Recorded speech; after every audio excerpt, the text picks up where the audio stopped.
Hello everyone and welcome. In this video, I'm going to show you all the different ways you can add clients onto the Everfit platform. Starting off, one way to do it is by going up here in the top right and clicking Add Client. You can enter their first name, last name, and email and send them an email invite.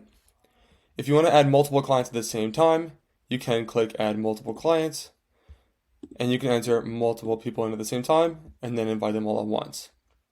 Another way to do it is by adding clients by a CSV file. So if you have them downloaded, you can easily upload multiple clients at the same time that way as well.